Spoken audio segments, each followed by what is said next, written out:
What if you had the smartest Wi-Fi? If you did, it'd be Xfinity and it'd come with their best state-of-the-art equipment. It would boost speeds to the devices that needed them most, whether you were streaming, gaming, or gaming while pretending to work. It would even power your mobile connection so you could bring faster, secure Wi-Fi speeds with you where you use it most. If you had the smartest Wi-Fi, everything would work together seamlessly to keep you connected. Xfinity. Imagine that. Restrictions apply. Hello and welcome to another edition of the Jayhawker Podcast. My name is Nate Bukaty. We want to thank our sponsors right off the bat. That's the most important thing. Our friends at Xfinity, the nation's smartest Wi-Fi, only from Xfinity. Imagine that. And also the University of Kansas Health System. And boy, do we have a special show today. Fellow graduate of the William Allen White School of Journalism. One of the many things on his resume, also the athletics director here at the University of Kansas, Travis Goff. How are you, man? Awesome, Nate. Good to be with you, bud. Anytime. So you, class of 02. Yes, sir. Class of 98. So a few more gray hairs on this head here. But you also were a sociology major as well, I know. Mm-hmm. And we're going to get into all the current stuff. But I thought it'd be kind of fun to compare some notes because I just had the chance to come speak to some of the students on campus last week. I'm going to do it again next week. It's crazy to see all the evolution and changes of the journalism program. But when I was in school, it was like there was the print students up in one building and the broadcast students. It was Stauffer Flint for the print and the Dole students out of broadcast. Yeah, right. Did you have classes in both places? Do you remember much about that? I was Strat Comm, so I didn't intersect as much with your batch, with your group. But, man, I loved it. It was you felt the energy walking into Stauffer Flint, even back certainly in those days before some of the great renovations and things that have happened since. You just knew it was a great program. I mean, I know it stretched and strained us and it challenged us. And obviously long since you and I left, the J Schools just continue to do great things. Dean Brill has been exceptional, just celebrated her retirement. So, man, I know we're both proud J School alums. And I've heard that they're really doing some things in the sports broadcasting side, too, to grow that part of the journalism school, which is really, really exciting. And I know that's not what we're here to talk about, but I just was curious when I thought that, I wondered how many, if we had some similar classes, and my sister was a Strat Comm major. When you were majoring in that, did you have an idea at that time, what you wanted? Were you thinking athletics administration at that time, or what was on your mind? That juncture of jumping into the J School wasn't until my junior year. Was the same time I started working as a student worker here in athletics. So it was like they weren't necessarily aligned or on a parallel path, but because of the timing of both, in this new kind of invigorating academic program and starting this job as literally just an entry-level student worker. Both things were challenging me and stretching and straining me in different ways my third year here at KU. And I think they both played well off each other, if that makes sense. So I thought, really enjoying this academic path in this degree. And, man, this is really interesting. There's actually potential career opportunities in college athletics. I knew a little bit about that as it related to pro sports. That seemed a little bit easier for me to grasp as a profession. I didn't quite understand the magnitude that, coming out of the 90s into the 2000s, that sport and business were intersecting with higher education in a way that could conceivably create career opportunities. So, just over that time of being on the ground here working and getting a great academic experience on campus, opened up some great doors. Man, you just planted some seeds for later in this conversation because you talk about business and academics and the intersection. Yeah. Boy, that's gone on like a bullet train now where we are. So we can get into some of those challenges here in a moment. But I think it's fun maybe for some of our audience if they don't kind of know that past. You and I have, we lived somewhat of similar lives in that regard in terms of our college experience. We went in different directions with it, but we both found a way to make a living in sports since coming here. A lot of that for me, that love for sports was my childhood watching Kansas athletics, Kansas basketball, Kansas football, and all those things. And this past weekend, we just had Paul Pierce, the truth. He was in school when I was in college in the building. I'm curious for you, if there's maybe some early memories of either a moment or a player that kind of really got you hooked into this is something that's important to my life.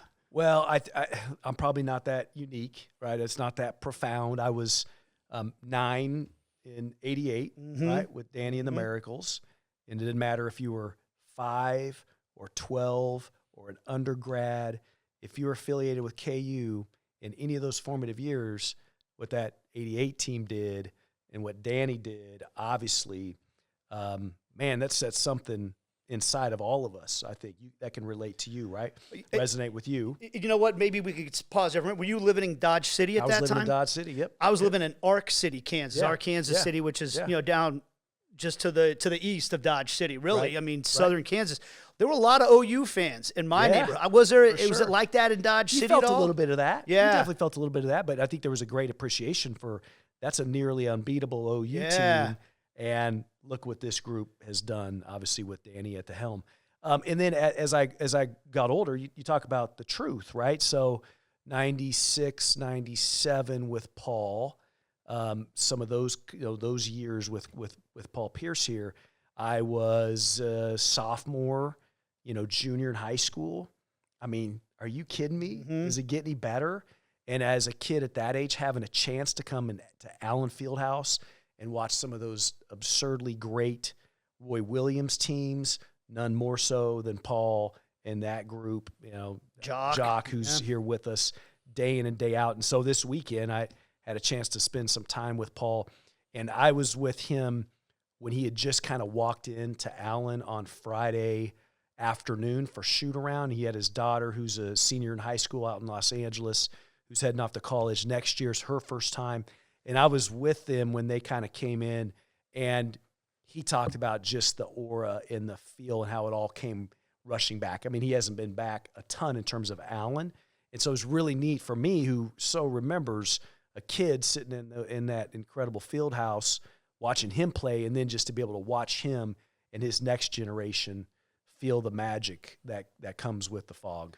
Yeah. The reason I mentioned that thing with living in southern Kansas, when you get down there, you get a little OU, you get a little, and I just remember how cocky all my buddies were that were OU fans going into that game. Oh yeah, they thought they were unbeatable. Yeah, for sure. And then getting to walk into school the next day was a pretty great feeling. Yep. What was your first game at the field house? Do you remember that? I don't remember. Okay. I remember just. Were you a little kid probably? I would have been 6'7", 5, 6'7", somewhere in that range, and I don't remember the who. I just remember once you felt it, once you experienced it, it was indescribable. Yeah. Right? And to me, the thing about Allen Fieldhouse, it doesn't have to be one of those all-time great games. You don't have to be watching one of the all-time top 10, 15, 20 KU players. It doesn't have to be a game that's down to the wire with a game-winning bucket. It can be against an opponent who maybe isn't really very well known. It could be a blowout. It doesn't matter. It's still an experience unlike anything else. Yeah, but at the same time, there are those iconic moments, right? Yeah, sure. Whenever they show the great video, at the beginning of the games and all that stuff, or the Dream On, you see those moments. And if you've been coming to the Fieldhouse long enough, you're like, oh, I remember that. that. Yeah. I'm trying to think. 2002, would that have been around the time that Nick Collison got the standing ovation from the broadcasters, and Eddie Sutton came down? So you were there for that kind of time. That's a great example. Yeah. Paul's game, Nick's game, but absolutely. I think it's great to talk about these things, because I look back to when the search for the athletic director was going on and you were being brought into the fold. I had this strong feeling, now I wasn't the only one, that Kansas fans needed somebody who understood this place, because this place has a unique history. It has these incredible moments, but there are challenges that go with that too. Yeah. Sure. And I think that, we had some guys, in my opinion, we had some guys who came in that maybe just thought they were going to show us how things were done without maybe fully understanding. And we're going to get into this, like, what you can be good in football here, but there are challenges that are different in other places to here. Yeah. And I'm just curious, like, now that you've been at this for a while, how much do you think that's helped you? That institutional knowledge, that feel for what it means to be a Jayhawk, what this place means, and the opportunities and challenges that come with it. Yeah, I mean, I've thought time a bit about that, and I've certainly had people ask me that question. What's really interesting, Nate, about it is when I showed up and got this incredible opportunity, I didn't really know much about KU, at least in the modern sense, right? Okay. I'd been gone for 18 years. Yeah. Left in 2000. I graduated in 02, worked here as a young buck, left in 04, and came back in 2021, right? So it was in essence 18 to 19 years that I'd been gone. So I hadn't really seen or experienced KU in the 21st century, or at least much into the 21st century. And where I cut my teeth was here as a young person, certainly, but more than that was at two smaller private institutions in urban markets. And not to say there's an apples to apples there, but some of the things that I learned and got exposed to at Tulane over those first 8.5 years, hard environment because of Hurricane Katrina, hard environment because of lack of football success. This is not the Tulane of today, right? That's a top G5 program. This is a Tulane that averaged 2.5 wins a year, probably over my 9 football seasons, and played in the Superdome in front of, count them on a handful of hands, how many were in that big dome. And then Northwestern, certainly the second 9 years before coming back to KU, is a really unique place. I mean, super high academic, obviously, one of the top institutions in the world. Again, that big city urban environment. There are going to be ingrained challenges, and there always has been at Northwestern, always will be. But you learn a lot through managing what some of those kinds of challenges and potential roadblocks might be. And so I think because I worked at two really great places and coming to Kansas, didn't maybe have an institutional knowledge, I had an institutional passion. So you combine institutional passion with experiences that you hoped could be applicable in some way, shape, or form. And maybe that's where, things every once in a while have worked out since we've started working here. Well, I mean, look, I think at the time, everybody wants you to keep basketball rolling, right? When you get here, that's part of it. But everybody felt like, man, the football program needed its shot in the arm. It needed something. And I know we're going to get back to basketball for sure, but I was just on campus, as I said, this past week, and I made sure to go over to the top of the hill and check out the construction site. Right. See that east side of the stadium. And I think I texted you after my first game in the newly renovated booth, the partially renovated booth this year, and it was an emotional thing. And I think for most K fans, it was. That had to have been one of the biggest missions. I'm thinking when you get here, and now that you're not across the finish line. I guess maybe there is no finish line, right? There's not. But you're closer to the finished product of the stadium and all that, and the Gateway project. Can you maybe tell me about the biggest challenges of the process, and then also now that you're so close to it being completed, how's it feeling? I guess I'd say this. So this is my 5th year. Got here in April of 2021. The first assignment, as most understand, was to hire a new football coach. When I was talking to Chancellor Gerard in the search committee, both through the search process and then upon getting here, we didn't talk about a new stadium. And even in my first X months, the subject matter wasn't, we got to tackle this stadium right away. Because if you talk about tackling that stadium in 2021, you're skipping really important foundational steps. And what do we need to do? Well, we need to do so much of what Coach Leipold and that staff and that program did. And then our administrative support needed to align with this notion of, there was a foundation. It certainly had some cracks and some faulty elements in it, to no individual's fault at all, just nature of where we'd been here at KU. So we had to not just patch, we had to add layers to that foundation. We had to add incredibly important support structure to that foundation. And only and until we could look at all of the support mechanisms around Kansas football could we even ponder what would be the right path to get the stadium project right. So I'm proud of that, and I'm thankful we didn't skip steps. I think it probably reinforces, whoa, we're really about to do this thing, right? And it's been, I don't know what it's been in totality. If I remember correctly, we announced the project of August 2023, right? And by this upcoming August of 2026, we will be 80% new stadium. We won't have the upper bowl, right, this fall. We'll have the lower bowl of the east side. We'll have a south structure that we'll be finishing up for this fall and then for the years ahead.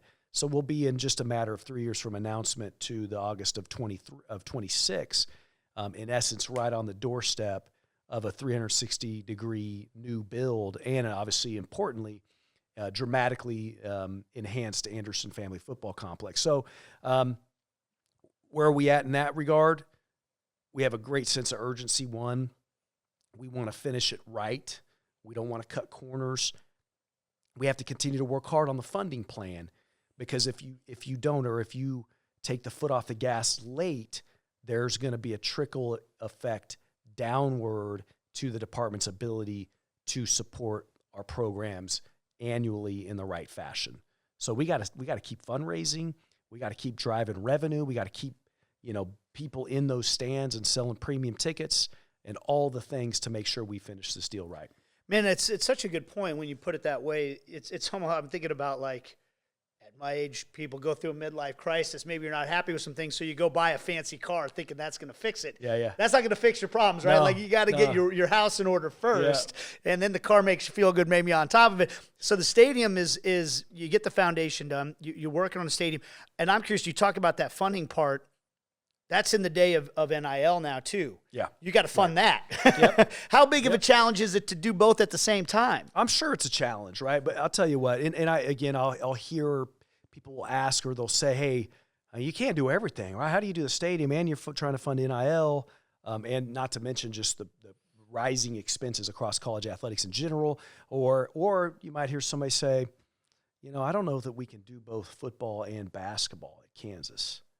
And I appreciate the maybe handful of times I've heard somebody whisper or indicate that, or ask me if I think that is in fact a dynamic. But there hadn't been a second, nor will there ever be a second, that we would ponder that we can't invest and fuel both football and men's basketball to an elite level. Now, does it always happen at the exact same time and exactly the right tick? No, that's also a truth, right? Mm-hmm. So while we've had to invest in the stadium and obviously had a great focus with our donors around the stadium, we've had to continue to adapt to and evolve to better emphasize some of the NIL aspects, now commercial NIL. We're funding rev share at a generally a maximum level. Again, is it always apples to apples? Are we always doing all things for all programs all the time? That's impossible. Nor is Ohio State or Alabama or Texas Tech or Oregon or, take your pick. Yeah. So we're all working our way through that. And while they're all unfinished products, whether you talk about the stadium, whether you talk about the trajectory of football, whether you talk about managing the continued competition in basketball, the reality is we're locked in on all day, every day. It's such a different world now. I mean, up until recently, you're looking at Nebraska's undefeated in basketball and Indiana's undefeated in football. I mean, the world has changed quickly on us. And when you look at the landscape the way it is, how much do expectations change at all because of the way the landscape is shifted? How do you filter the world of college athletics when you look at the way it's so quickly changing right now? I mean, we talk about this regularly. You have to pay attention to what's going on out there. You have to take cues. You have to apply some learnings, because we can all do that, right? But the reality is you can't get fixated on it either. So I think more often than not, we're really hyper-focused on what are we doing here at KU today and tomorrow, and then how are we looking out over some months and years to ensure that we're strategically focused on the right things. That's where we think there's the biggest opportunity to enhance and improve the department.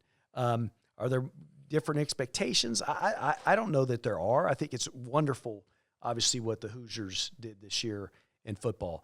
A lot of places should look at that and go, you know what? It's not just for those top 4, 5, 6, 10 programs. And that was a reminder that there's more parity, there's maybe greater access and more opportunity. And we know that can work in that manner and is working in that fashion on the basketball side. There's more access and more parity around the highly competitive nature of college basketball. So, again, if I said, well, it's good on the football side, we've got a path, and it's challenging on the basketball side because now the blue bloods are more challenged, we don't spend our time on that. We spend our time going, how are we sometimes in the margins getting better and in investing in and supporting our programs, and what are our coaches and our staffs doing to oftentimes in the margins sharpen it up, because I think that's where you win in this day and age. When there's so much competition, you're going to win in the margins now more than ever. So this part gets, I think, forgotten by a lot of people these days, but I know it's not forgotten by you. Something that you're really proud of. Academics is still part of this, right? This is a University of Kansas, and you guys have been killing it in that regard. Unbelievable. Yeah, tell me about maybe what you're most proud of over the last what? It's almost becoming like where you go, is that possible? We've had over and over again consecutive record-breaking grade point average performances from our student athletes. We have over 80% of our student athlete population, 450, 470 student athletes, with a 3.0 or above. We have an unprecedented number of student athletes with a perfect 4.0. So I think it's one of the really great things that's happening, while there is obviously so much talk about, the changing landscape and all the other investments that are needed. Ultimately, our student athletes and the support system around them are still empowering and having incredible successes in the classroom. So they're doing well in the classroom. They're showing up and doing well. But by the way, those that stay are graduating at an incredibly high level. And here's the other thing I just want to add, Nate. A lot of new transfer faces, right, and across the department, here and every other department in the country. Those student athletes, because they're coming in good academic standing, otherwise they wouldn't be here and wouldn't be eligible to compete. So they're coming in good academic standing. Our academic support staff is onboarding them and acclimating them in a great way. And just because they've only been here for a year or 2 years and they've been at another place or maybe two other places, doesn't mean they're not getting a degree. Vast majority of those that transfer in to KU are leaving their time here with a Kansas degree. And so we're really proud of that. Ultimately, at the end of the day, it is about, what opportunities that KU and their time here can help create for them following their time as a Jayhawk. Your job has gotten so much more complicated, I feel like, at least than what my perception of the job used to be, as this world continues to shift and evolve. But at the base of it, you kind of talked about foundational stuff. You got to hire good coaches. I mean, that's one of the big jobs that you have. Yeah. And I mean, we already talked about Coach Leipold returning the football program to competitive, to a competitive program that you want to watch every single week. I'm a big soccer guy. You know that. Yep. I've been a big fan of Coach Lai.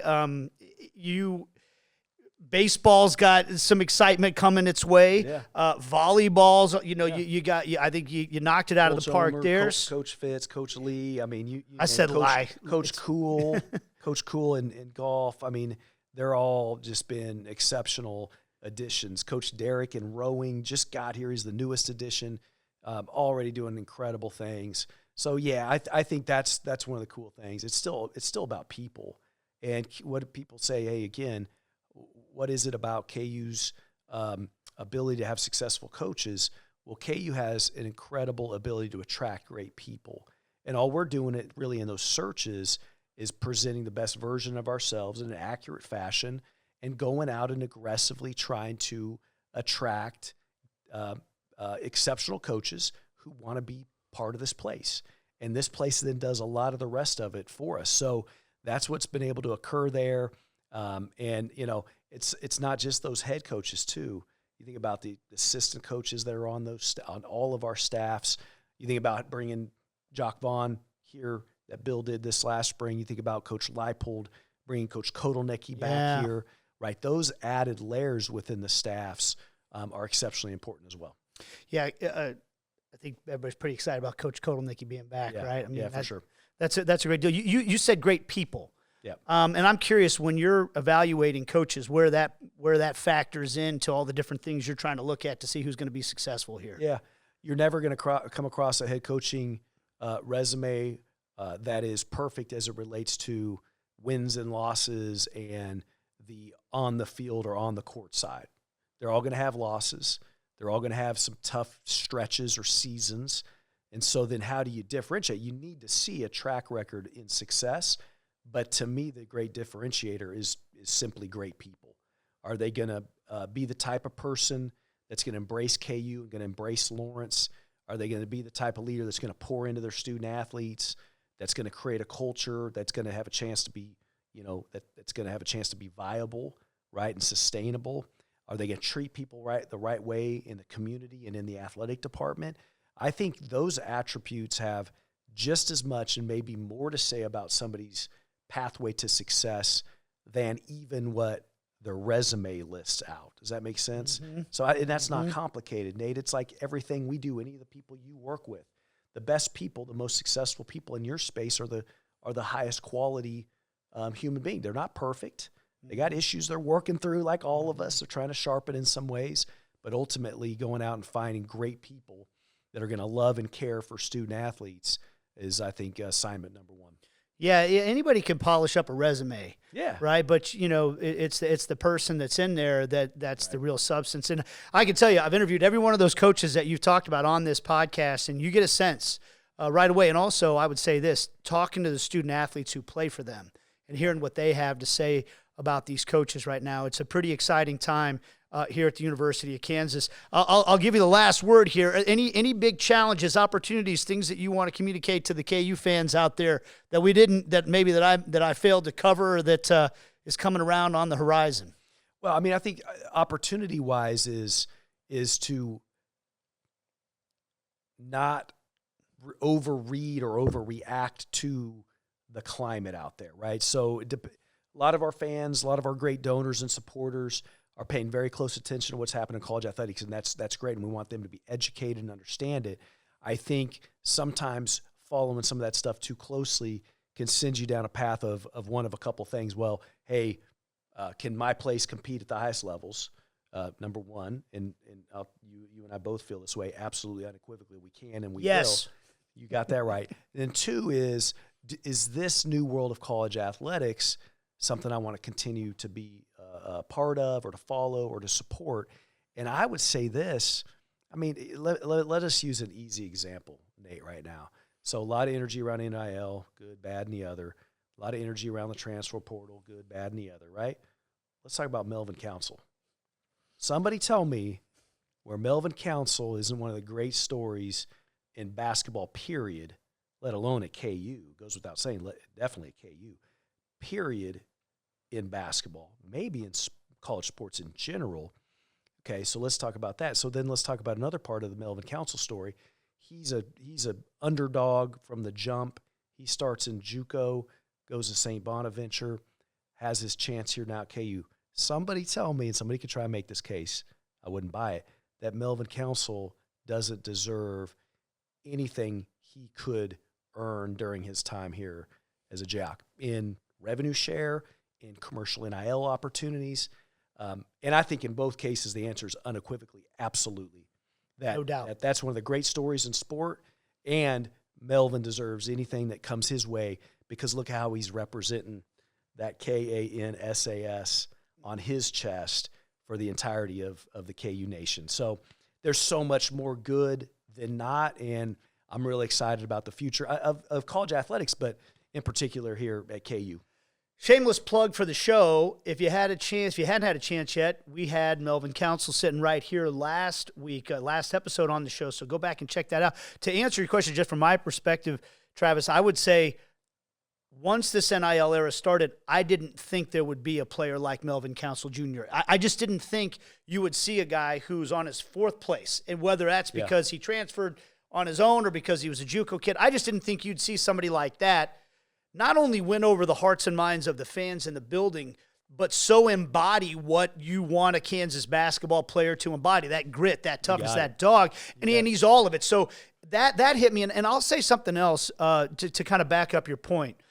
We just had an incredible atmosphere in the building this past weekend, of course. I got to be in the building for the UConn game. And I remember sitting there. We go back to our time as a student athlete. I remember watching Jock Vaughn with the spin move against UCLA and being in the student section and feeling like this is one of the most magical places on earth, because it's not an NBA arena. It doesn't have that feel. It's this passion of a college building. When I was in the building for that UConn game, it hit me. This magic has not diminished at all. Yeah. This is still Allen Fieldhouse. This is still the home of the Jayhawks. That college spirit is still very much alive and well. It hasn't gone anywhere. No, it hasn't gone anywhere. That is the reality. I think anytime you start to question that, walk back in that venue, Allen Fieldhouse. Yeah. Not just in Allen Fieldhouse. Go out to Rock Chalk Park. Watch that soccer squad. Right. Go out to Hoagland. Watch KU baseball. Go to Horsch. Go to Horsch and get some catch ball. Go to the new booth. Because the new booth, it is not intended to be an NFL stadium. Nope. It is intended to have an intimacy and experience that can only be created in college football. So thanks for pointing that out. I think you're spot on. Well, I'm wondering if you have to give yourself that advice every once in a while, too, because you got to stay up on all this stuff to make sure you don't overreact. You got to kind of keep that stoic path even while being mindful of everything that's coming down the road. No, I think that's right. And every once in a while I have to have a little pep talk with myself, right? Look in the mirror and be like, hey, don't complain about that. Yeah. Or you may not love every element of it, but you better embrace it. You better figure out how to put, the best foot forward for University of Kansas. Well, Travis, I think most of us, all of us, hopefully feel. I certainly feel that's happening right now.